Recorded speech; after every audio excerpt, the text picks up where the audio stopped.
Bonjour à tous, je vous invite à vous abonner à cette chaîne, à aimer, à partager, à commenter ces vidéos, c'est très important. C'est une manière de nous soutenir. Merci à vous tous. Alors, nous vous avions déjà raconté cette histoire d'ingérence américaine à l'époque dans les affaires canadiennes. C'était en janvier dernier. On vous avait révélé que d'ailleurs le gouvernement canadien avait déjà signé un contrat de 100 millions de dollars avec le cabinet de conseil McKinsey. Ça nous rappelle quelque chose, nous, en France. Et puis derrière, on avait compris qu'un contrat en informatique du gouvernement fédéral avait été octroyé en 2019, toujours à McKinsey, pour une durée que de 81 ans, soit jusqu'en 2100.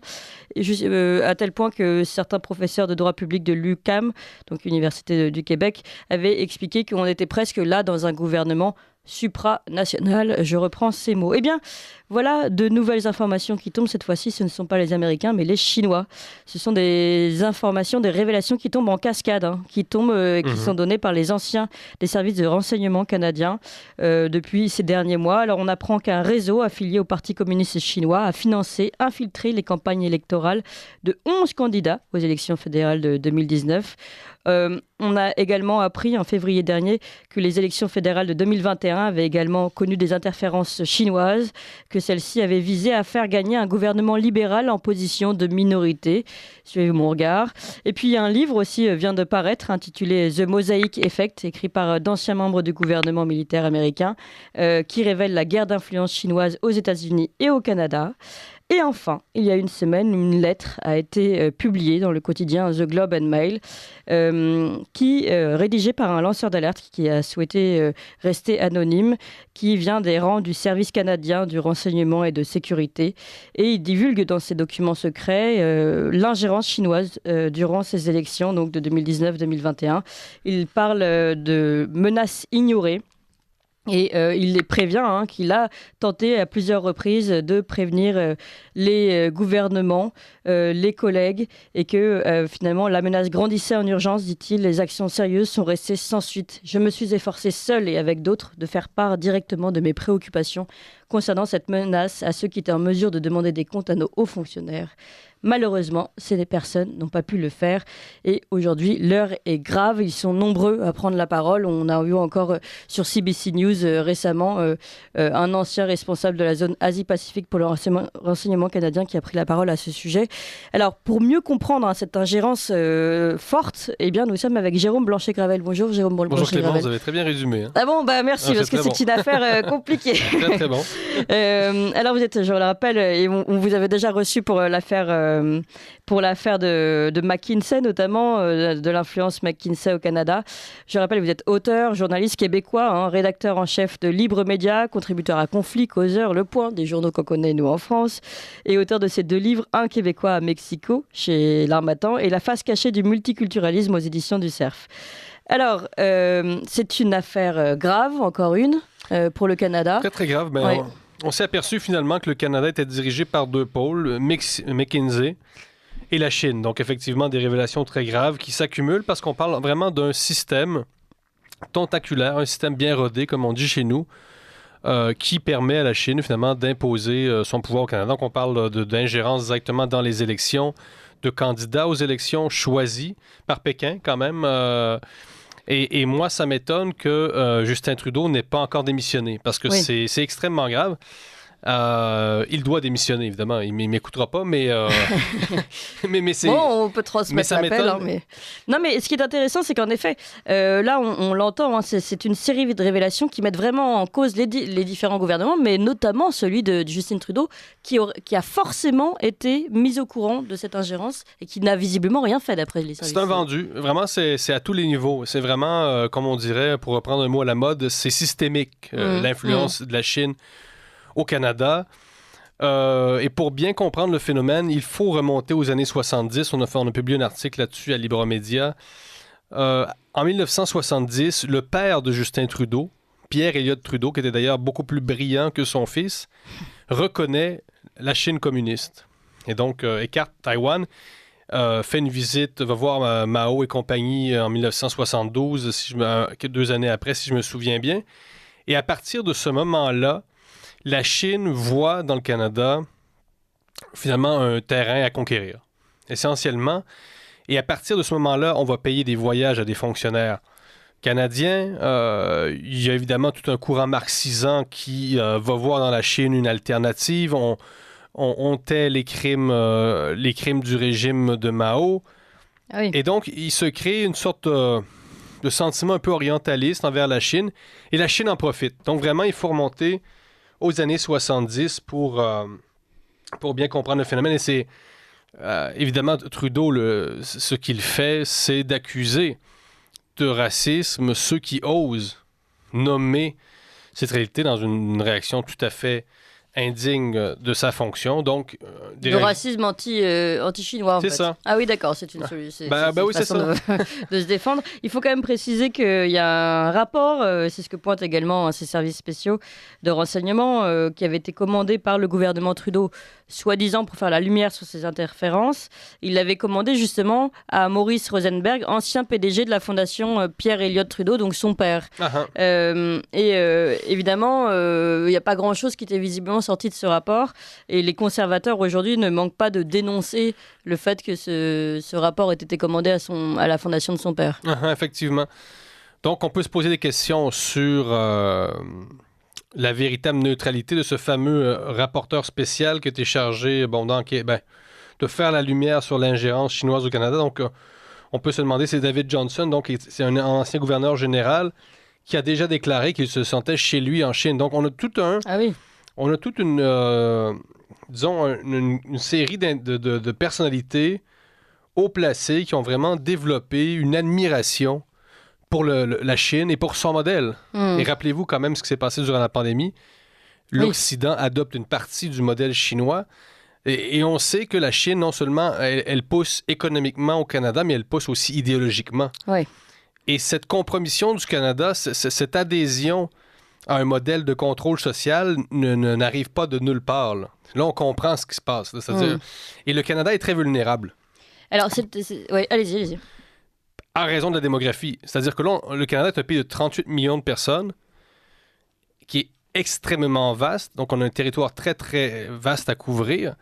Donc, la Chine, elle, qui est vraiment une puissance démographique, 1,2, je pense, milliards, un truc comme ça. Bon, je pense que récemment, on a appris que pour la première fois, là, la population stagnait. Mais quand même, c'est-à-dire, on a un immense territoire. On a appris qu'il y avait des espèces de postes de police également chinois au Canada, à Toronto. Donc, vraiment, les fonctionnaires chinois sont présents sur le territoire. Ils travaillent sur le territoire canadien. Et comment, finalement, défendre cette étendue qu'est le Canada face à la Chine? On ne sait pas trop. Alors, c'est marrant parce que c'est une question qui a été posée bien plus tôt par les Russes à l'époque. On appelait ça le péril jaune. La Russie appelait ça le péril jaune. Aujourd'hui, alors, c'est la question que je souhaite vous poser parce que vous avez rappelé cette période du Covid où nous avions également Olivier Véran, par exemple, qui saluait le travail de la Chine dans cette gestion de la Covid. Olivier Véran, je crois, qui fait partie d'un club justement d'influence chinois. Donc, on voit cette élite qui peut être admirative, en tout cas, de la Chine. Malgré tout, aujourd'hui, comment ça se passe et comment on peut... Alors, est-ce que c'est peut-être pour ça aussi que certaines informations peuvent sortir, puisque la Chine est rentrée dans le camp, entre guillemets, de l'ennemi, c'est-à-dire la Russie, pour le Canada? Il y a ça. Et c'est très paradoxal parce que... Rappelons tout de même qu'on est en pleine période de rencontre Xi Jinping en Russie. Il y a ça. Peut-être que le réveil est dû finalement à cette alliance sino-russe. Mais c'est paradoxal parce que les médias canadiens sont quand même encore plus... ils sont plus obsédés par la Russie que par la Chine. Pourquoi? Parce que la Russie, finalement, est un ennemi qui est plus politiquement correct parce que les Russes, finalement, ce sont des Blancs chrétiens, alors que les Chinois, c'est une autre race, quoi. Donc, il y a quand même toute cette espèce de politiquement correct au Canada, le multiculturalisme, qui est une religion d'État qui fait partie de la Constitution canadienne. Le multiculturalisme est inscrit dans la Constitution canadienne. Donc, on a cette retenue. On n'ose pas encore vraiment dire les choses. Oui, il y a des Chinois au Canada qui travaillent pour le régime chinois et, il faut le dire, l'immigration chinoise est instrumentalisée par Pékin. Pékin se sert de la diaspora chinoise, se sert des Canadiens d'origine chinoise pour s'imposer. Et ça, évidemment, quand on touche la question de l'immigration, c'est sacré, vous savez, là, en Occident. Donc, qu'est-ce qu'on fait avec ça, là? Les Russes, c'est facile de taper sur les Russes. Les Russes sont blancs, ils sont chrétiens, ils sont arriérés, ils sont conservateurs. Poutine, c'est un réactionnaire. Mais les Chinois, qu'est-ce qu'on fait avec ça? Mais aujourd'hui, donc, ils doivent être dans une situation, et aujourd'hui, il doit y avoir un malaise très particulier, puisque, encore une fois, Xi Jinping prend la défense, signe des contrats avec la Russie, prend la défense de la Russie sur la scène internationale, sur la scène ukrainienne notamment. Alors, comment se passe ce conflit, j'imagine, interne des autorités canadiennes vis-à-vis de la Chine? Je sais pas. Le réveil est graduel, mais là, on n'aura quand même pas le choix parce que le SCRS, les services de renseignement sont sortis quand même de leur réserve. C'est très étonnant. Et là, Trudeau s'est brouillé avec le renseignement canadien. Là. C'est quand même le renseignement qui fait une sortie pour dire là, c'est trop, c'est incroyable. Oui, non, mais c'est très, très fort. Tout à fait. Et là, mais ce qu'il faut regarder, c'est ce que les États-Unis, comment ils voient ça. Les États-Unis, parce que finalement, le Canada, c'est une grande banlieue des démocrates des États-Unis. Là. Le Canada est inféodé aux États-Unis d'une certaine façon. Donc, comment les Américains peuvent-ils tolérer que leurs voisins anglo-saxons, ce pays frère, puissent être à ce point soumis d'une certaine façon à la Chine? Je sais pas, comment Washington voit ça, mais ils peuvent pas tolérer ça à long terme. Quoique les Américains perdent du terrain partout en Amérique. Vous savez, en Amérique latine, la Chine pousse de plus en plus. Au Mexique également. En Afrique.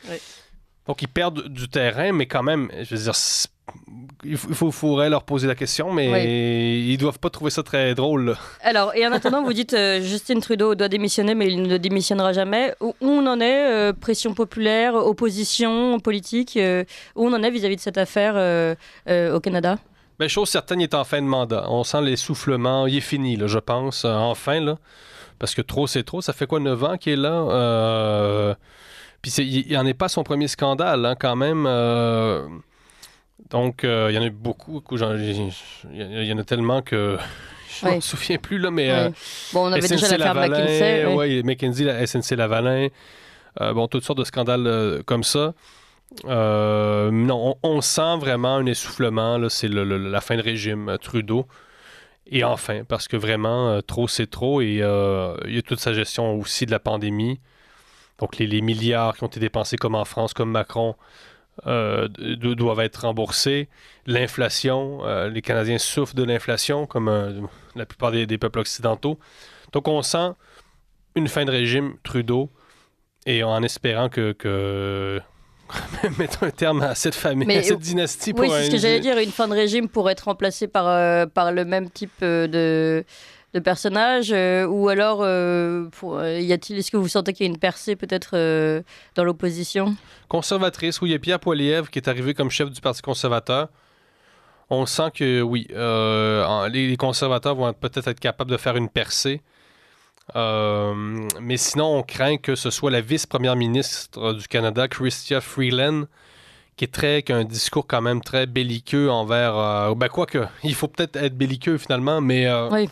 Mais disons que c'était la Russie au départ. Là. C'est pour ça que je vous dis qu'on était un peu obsédé par la Russie et tout d'un coup est arrivée la Chine. C'est comme si on a manqué le truc. Là. Je veux dire, c'était la Chine, le problème, c'était pas la Russie. Oui. Mais le lobby ukrainien au Canada est très fort. Il y a 1 million de Canadiens d'origine ukrainienne au Canada.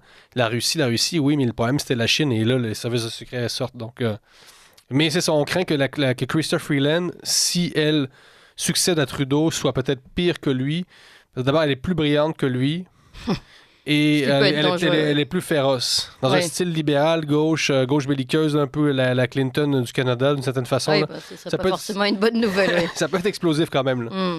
Oui, alors, et je précise dans les dernières informations que Joe Biden a décidé là, de pouvoir ouvrir les archives concernant toute la gestion de la période Covid.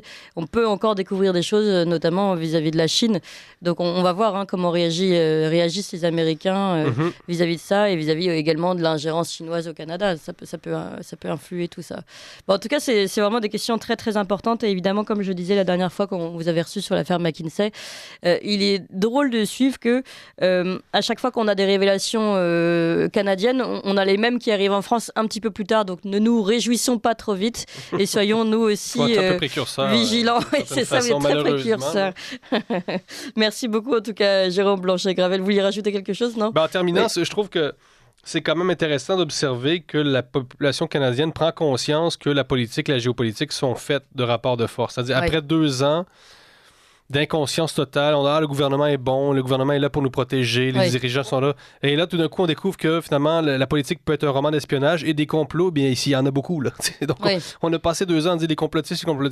Ouais, mais est-ce qu'il y a de quoi de plus qui relève plus du complotisme que l'ingérence chinoise au Canada, au sens du complot, là? Bienvenue dans la réalité, chers Canadiens. Chers Canadiens et chers Français. Merci beaucoup, Jérôme Blanchet-Graffel. Je rappelle qu'on réagit justement à toutes ces informations qui tombent en cascade des services secrets qui prennent la parole alors qu'ils n'ont pas l'habitude de prendre la parole pour révéler justement cette ingérence chinoise depuis de nombreuses années au Canada. Merci encore. Je rappelle le titre de votre dernier livre, Un Québécois à Mexico, aux éditions L'Armatan.